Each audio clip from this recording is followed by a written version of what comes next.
आज हम बात करने वाले हैं कि राष्ट्रीय आय के आकलन की विधियां कौन कौन सी होती हैं। प्री में भी यहाँ से क्वेश्चन आता है और मेंस में भी यहाँ से क्वेश्चन आता है, तो विधियां कौन सी हैं।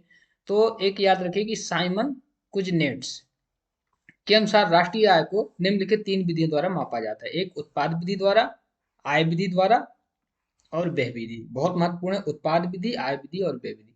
तो इन्हीं विधियों को हम डिटेल से एक एक करके पढ़ेंगे कि उत्पाद विधि यानी टोटल एक वित्त वर्ष में कुल कितना उत्पादन हो रहा है किसी देश की सीमा के अंदर, उत्पाद विधि हो जाएगा।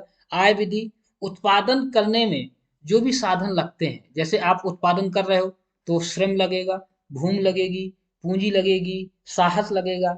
ठीक है, जो जो उत्पादन के चार प्रमुख अवयव होते हैं, तो उनको जब आप लगाओगे तो उनसे आय होगी, किराया मिलेगा, ब्याज मिलेगी, मजदूरी मिलेगी। तो उत्पाद विधि में क्या होता है, टोटल उत्पादन कितना हुआ, अंतिम उत्पादन, चाहे वो किसी वस्तु का हो चाहे सेवा का।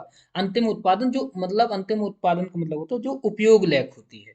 तो उत्पादन में क्या उत्पाद विधि में क्या होता है, अंतिम उत्पाद टोटल कितना हुआ एक वित्त वर्ष में, उस उसको हम उत्पाद विधि कहेंगे। और आय विधि में कहेंगे कि उस उत्पादन में एक वित्त वर्ष में जो टोटल उत्पादन किया है उसमें जो लगने वाले साधन हैं, उत्पादन करने में जो भी हमने साधन लगाए हैं, उन साधन के माध्यम से हमें कितनी आय मिली है, वो आय विधि हो जाएगी। और व्यय विधि, व्यय विधि है जो विभिन्न प्रकार के एक वित्त वर्ष में जो व्यय किए गए हैं, चाहे वो सरकारी व्यय हो चाहे वो निजी व्यय हो। ठीक है, तो तीन प्रकार की मुख्य विधियां हो गई, उत्पाद, आय और व्यय। तो इन्हीं को हम एक एक करके देखेंगे।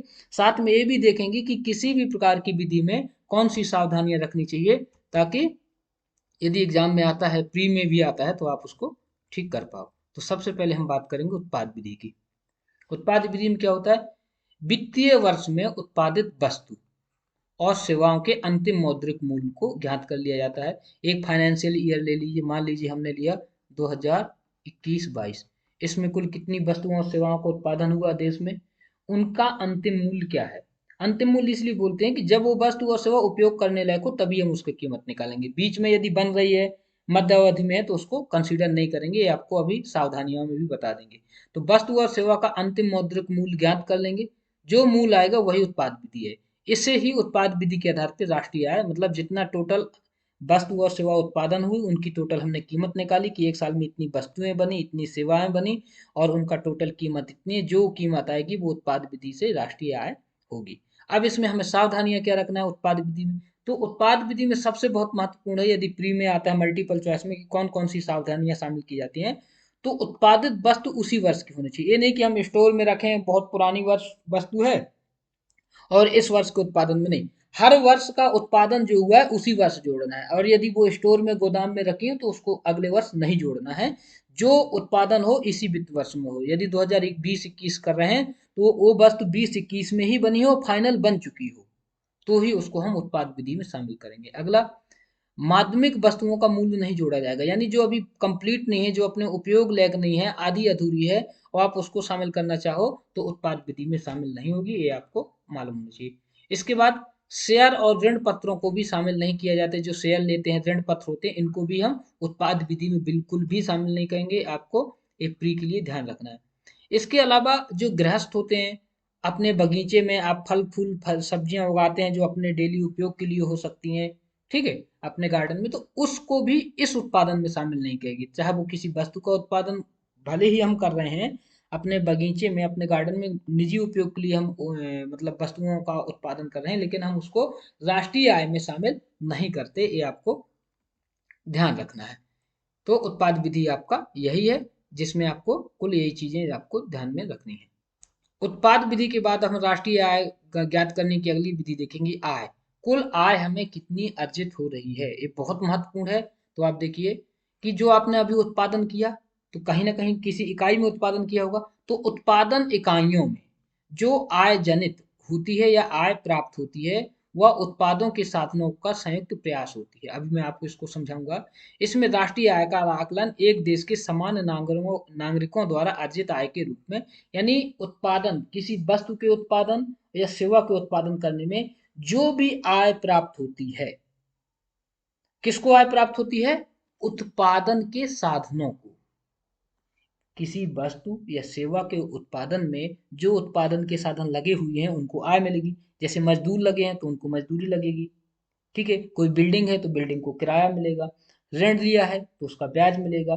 तो कुल मिला के उत्पादन करने में जो उत्पादन के साधन उपयोग किए गए हैं उनको जो आय मिलेगी एक वित्त वर्ष में अंतिम वस्तुओं के उत्पादन में जो आय प्राप्त हुई, उसको हम आय विधि के उन सभी को हम जोड़ देंगे तो ये आय विधि के अंतर्गत आता है। जैसे आप यहाँ से देखिए, आय विधि के अंतर्गत देश के सभी निवासियों द्वारा एक वर्ष के दौरान अपनी सेवाओं के लिए प्राप्त आय को जोड़कर, जो व्यक्ति वस्तुओं का उत्पादन कर रहा है तो किसी न किसी की सेवा तो ले रहा होगा ना उत्पादन करने के लिए, तो जो व्यक्ति सेवा दे रहा है उसके बदले वेतन ले रहा होगा, मजदूरी ले रहा है। तो एक वर्ष के दौरान अपनी सेवाओं के लिए प्राप्त आय को जोड़कर राष्ट्रीय आय प्राप्त होती है। यदि एक कंपनी है कार बना रही है, कार बना रही है तो वहाँ मजदूर भी लगे होंगे तो उनको मजदूरी देनी होगी, तो मजदूरी इनकम हुई, मजदूरों को इनकम हुई, तो ये आय, वही आय हम जोड़ेंगे। यानी विभिन्न प्रकार की वस्तु और सेवाओं के उत्पादन करने के लिए जो साधन लग रहे हैं, चाहे वो इंसान हो, चाहे वो मशीनें हो, चाहे वो बिल्डिंग हो, चाहे वो जो भी साधन हम लगा रहे हैं उत्पादन करने में, उन साधनों को जो आय मिल रही है उसको जोड़ेंगे तो आय विधि मिलेगी। अन्य शब्दों में कह सकते हैं राष्ट्रीय आय वास्तविक उत्पादन क्रिया में लगी सभी उत्पादन के साधन। अब हमें किसी भी वस्तु या सेवा का उत्पादन करना है तो हमें कौन कौन से साधन चाहिए होते हैं? सबसे पहले तो हमें भूमि चाहिए होगी, बिल्डिंग चाहिए होगा, कारखाना चाहिए तो उसको हमने भूमि बोल दिया। श्रम चाहिए होगा यानी मजदूर चाहिए होगा, इंजीनियर चाहिए होगा, पूंजी चाहिए होगा, बिना पूंजी के आप उत्पादन नहीं कर सकते।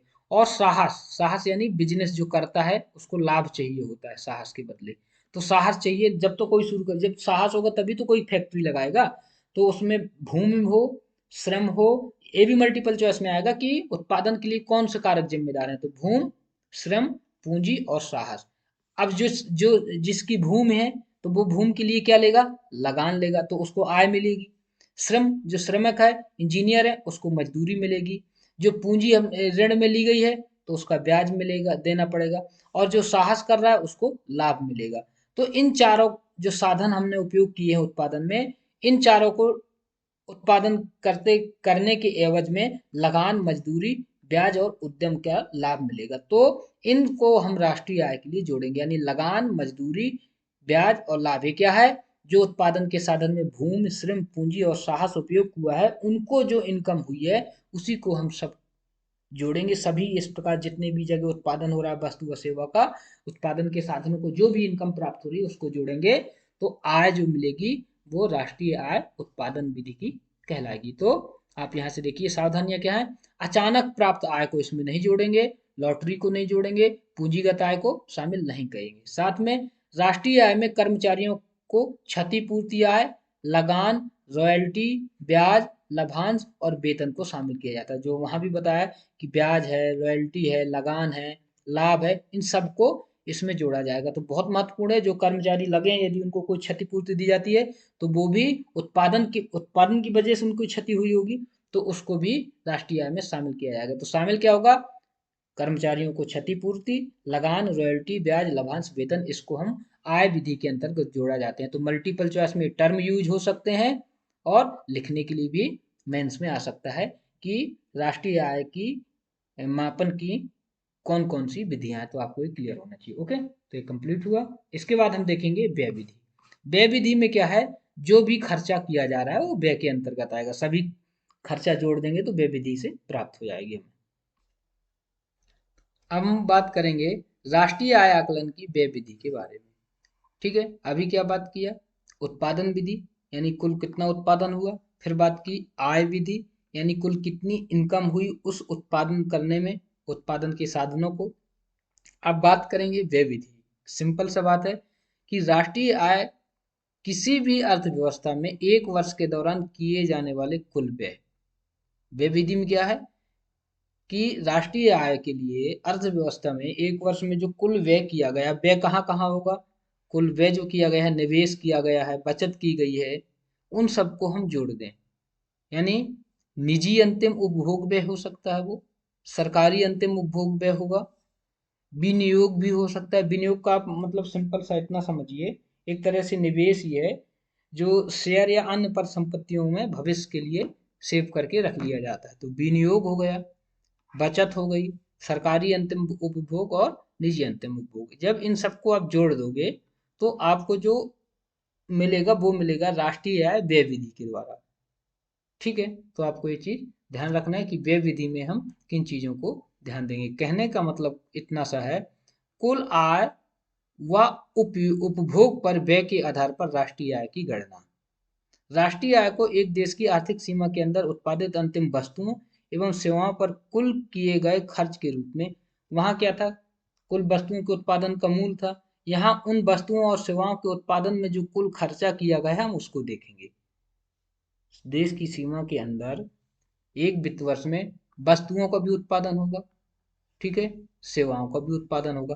तो जो उत्पादन किया जा रहा है, इस उत्पादन करने में कुछ खर्चा हुआ होगा, उसी खर्चा को, उसी व्यय को हम टोटल कर देंगे तो व्यय विधि के द्वारा हमें राष्ट्रीय आय की प्राप्त होगी। सिंपल सा है कि कुल खर्चा कितना आया इतनी वस्तु और सेवाओं के उत्पादन करने में, कुल व्यय कितना आया उसी व्यय को, क्योंकि आपने निवेश किया होगा, खर्चा किया होगा, तो उसी को आप जोड़ दोगे तो व्यय विधि द्वारा राष्ट्रीय आय की प्राप्ति हो जाएगी। इसमें कुछ सावधानियां भी आप रख सकते हो।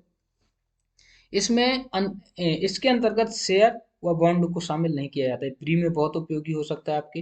पुरानी वस्तुओं पर किए गए व्यय को शामिल नहीं किए, यानी जो वस्तुओं का नया आपने मरम्मत कराई हो, कोई पुरानी वस्तु और उसमें खर्चा किया तो उसको शामिल नहीं करेंगे। जो नई वस्तु का उत्पादन हुआ है सिर्फ उसी को हम शामिल करेंगे। पुरानी वस्तु में यदि आपने कोई खर्चा किया है तो उसको व्यय विधि के अंतर्गत शामिल नहीं किया जा सकता। नई वस्तु हो और अंतिम उत्पादन हो चुका हो, उपयोग करने लायक हो, दोहरी गणना से बचने के लिए अंतिम वस्तुओं को ही उपयोग में लिया जाता है। यानी पुरानी वस्तुओं या मध्य अवधि की वस्तुओं को हम शामिल नहीं करेंगे जो खर्चा हो रहा है। जो अंतिम वस्तु बनी और उसमें जो टोटल खर्चा हुआ, इसी प्रकार अंतिम सर्विस का जो निर्माण हुई है, जो सर्विस क्रिएट हुई है, उसको सर्विस को क्रिएट करने में जो खर्चा आया है उन्हीं को हम जोड़ेंगे। तो इस तरह से आपको ये चीज क्लियर होना चाहिए कि जो खर्चा आया है बनाने में वस्तु को, अंतिम उपभोग, अंतिम उपभोग सरकारी, अंतिम उपभोग निजी, और जो भी निवेश हुआ है, विनियोग हुआ है, उन सबको हम शामिल करेंगे तो उससे हमें मिलेगी राष्ट्रीय आय व्यय के आधार पे। ठीक है, तो राष्ट्रीय आय जो हम तीन आधार मुख्य देख चुके, आय विधि, व्यय विधि और उत्पादन विधि। तो ये बहुत महत्वपूर्ण है, आपको ध्यान रखना है।